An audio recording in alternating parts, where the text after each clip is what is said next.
नमस्कार, प्रभा साक्षी पॉडकास्ट में आप सभी का स्वागत है। आज के इस पॉडकास्ट में बात करेंगे कि ऑनलाइन मनी गेमिंग पर सरकार का कैसे कसा शिकंजा और जुए के जाल से युवाओं को बचाएगी। तो आइए सुनते हैं आज के इस पॉडकास्ट को। लेकिन उससे पहले अगर आपने हमारे चैनल को सब्सक्राइब नहीं किया है तो जरूर कर लें, ताकि आप रोज ऐसे ही इंटरेस्टिंग और जानकारीपूर्ण पॉडकास्ट सुन सकें।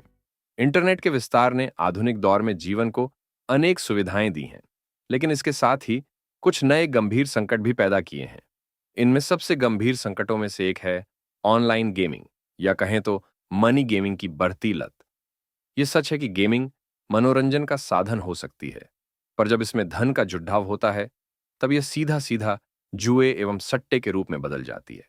ये एक कड़वी सच्चाई है कि ऑनलाइन मनी गेमिंग यदि लत बन जाए तो यह संपन्न व्यक्ति एवं परिवार को भी कंगाल कर सकती है। एक आंकड़े के अनुसार देश में एक साल में 45 करोड़ लोगों ने 20,000 करोड़ गंवा दिए हैं। सब कुछ गंवाकर आत्महत्या करने के मामले भी प्रकाश में आते रहे हैं। सवाल इन लालच बेचने एवं जगाने वाली मनी गेमिंग की पारदर्शिता को लेकर भी उठते रहे हैं। इन्हीं चिंताओं एवं त्रासद विडंबनाओं के बाद ऑनलाइन गेमिंग पर नियंत्रण का एक विधेयक भारत सरकार इसी मानसून सत्र में ऑनलाइन गेमिंग संवर्धन एवं विनियमन विधेयक 2025 लेकर आई है, जिसे अब गंभीर चर्चा के बिना संसद ने पारित भी कर दिया है। यह विधेयक पैसे से खेले जाने वाले किसी भी ऑनलाइन गेम को गैर कानूनी घोषित करता है। यह स्वागत योग्य कदम है, क्योंकि गेमिंग के नाम पर अरबों रुपए का लेन देन करोड़ों युवाओं की मानसिक शांति को नष्ट करने वाली प्रवृत्ति दिनों दिन विकराल रूप ले रही है। आज स्थिति यह है कि ऑनलाइन गेमिंग की लत केवल समय और धन की बर्बादी ही नहीं कर रही, बल्कि सामाजिक और पारिवारिक रिश्तों में भी तनाव और विघटन का कारण बन रही है। स्कूल और कॉलेज के छात्र अपनी पढ़ाई की उपेक्षा कर इस आभासी दुनिया में डूबते जा रहे हैं। युवा वर्ग का एक बड़ा हिस्सा रात दिन गेमिंग में डूबा रहता है, जिससे उनके व्यक्तित्व और भविष्य पर गहरा नकारात्मक असर पड़ीडीडीएच रहा है। यह संकट केवल आर्थिक ही नहीं, मानसिक और सामाजिक भी है। दिन रात स्क्रीन से चिपके रहने वाले युवक चिद्दपन, अवसाद और एकाकीपन का शिकार हो रहे हैं। उनमें हिंसक प्रवृत्तियां भी उभर रही हैं, कई ऐसी जिनमें लगातार ऑनलाइन गेम खेलते रहने से मना करने पर कोई किशोर हिंसक हो गया और उसने या तो आत्महत्या कर ली या फिर किसी की जान ले ली। ऑनलाइन गेमिंग से जुड़ी लत रिश्तों को तोड़ डियच रही है, दोस्ती और पारिवारिक बंधनों को कमजोर कर रही है।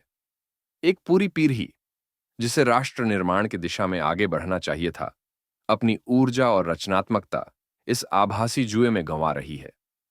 सरकार के मुताबिक वह ई स्पोर्ट्स और सोशल गेमिंग को बढ़ावा देने के लिए अवश्य उत्सुक है, जिसमें कोई वित्तीय जोखिम न हो। यहां उल्लेखनीय है कि ऑनलाइन गेमिंग का वार्षिक राजस्व 31,000 करोड़ रुपए से अधिक है। इसके साथ ही यह हर साल प्रत्यक्ष और अप्रत्यक्ष करों के रूप में 20,000 करोड़ रुपए से अधिक का योगदान देता है। लेकिन इसके साथ चिंता का विषय यह भी है कि सुनहरे सब्जबाग दिखाने वाले कई ऑनलाइन गेमिंग ऐप लत खेलने वाले आम लोगों के आर्थिक नुकसान और मनी लॉन्ड्रिंग को भी बढ़ावा देते हैं। यही वजह है कि ऑनलाइन गेमिंग में अपनी जमा पूंजी लुटाने वाले बदकिस्मत उपयोगकर्ता नाकामी के बाद आत्महत्या तक करने को मजबूर हो जाते हैं। निस्संदेह सरकार ने राजस्व की परवाह न करते हुए ऑनलाइन मनी गेमिंग पर पूर्ण प्रतिबंध लगाकर एक बड़ा जोखिम भी उठाया है।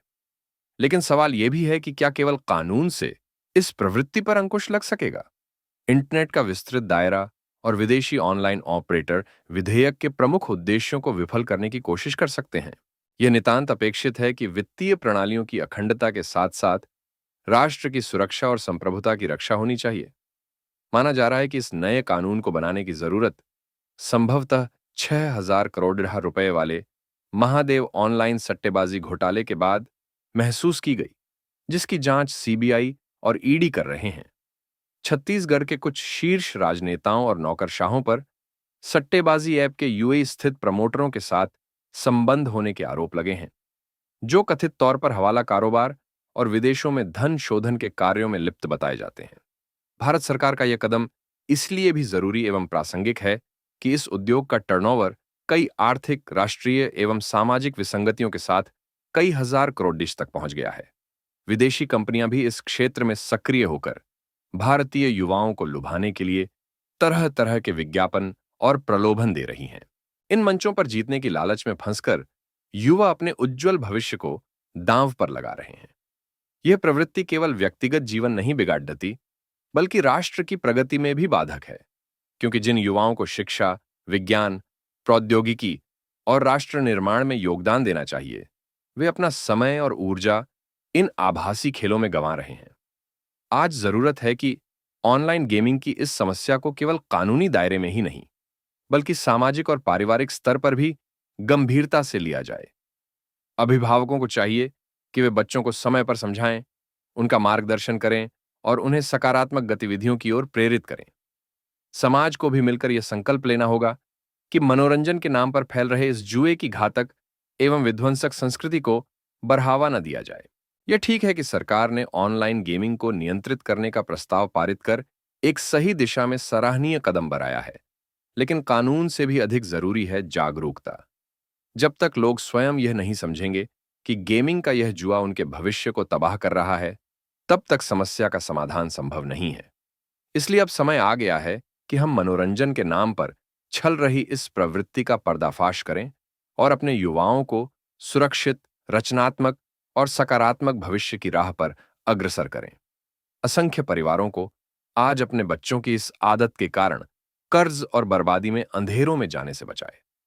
खेल के नाम पर ऑनलाइन मंचों पर पैसा लगाना दरअसल सट्टेबाजी ही है, जिसमें जीत की संभावना क्षणिक होती है और हार की संभावना लगभग निश्चित। लाखों युवक अपने खून पसीने की कमाई या माता पिता की मेहनत की कमाई को इन कंपनियों की तिजोरियों में डाल रहे हैं। यह समस्या अब जुए की लत से भी अधिक खतरनाक हो चुकी है, क्योंकि इसमें तकनीक की चकाचौंध और आसानी से उपलब्धता ने युवाओं को पहले से ज्यादा असुरक्षित बना दिया है। यह बात किसी से छिपी नहीं है कि ऑनलाइन गेमिंग का बाजार बीते कुछ वर्षों में तेजी से फैला है। विज्ञापनों, प्रलोभनों और चमकदार ऑफरों ने युवाओं को अपने शिकंजे में इस तरह झकझोर लिया है कि लाखों लोग इसमें डूबकर अपनी शिक्षा, करियर और परिवार तक को दांव पर लगा बैठे हैं। जब खेल केवल मनोरंजन तक सीमित रहता है, तब तक उसकी उपयोगिता है, पर जैसे ही इसमें धन और लालच का तत्व जुड़ है, यह जुए में बदल जाता है। और यही वह बिंदु है जहां से विनाश की शुरुआत होती है। सच्चाई यह है कि ऑनलाइन गेमिंग का जाल इतना व्यापक हो चुका है कि इसे रोकने के लिए कानून की सख्ती के साथ साथ सामाजिक जागरूकता और पारिवारिक हस्तक्षेप भी उतने ही जरूरी हैं। ऑनलाइन मनी गेमिंग के सख्त नियमन और इसे भारी कराधान के अधीन लाना एक व्यावहारिक समाधान होगा। साथ ही पारदर्शिता और जवाबदेही पर जोर देकर उपभोक्ताओं के लिए सुरक्षा उपाय सुनिश्चित किए जाने की भी जरूरत है। इस अभियान में गैर कानूनी गतिविधियों में लिप्त प्लेटफॉर्मों पर जुर्माना भी लगाना एवं बड़े बड़े दावे करने वाली मशहूर हस्तियों पर कार्रवाई भी होते हुए दिखनी चाहिए। तभी यह कानून कारगर एवं प्रभावी बन पाएगा। आज के लिए इतना ही। अगले पॉडकास्ट में किसी और मुद्दे पर देंगे आपको विस्तृत जानकारी। तब तक के लिए जुड़े रहें प्रभा साक्षी के साथ।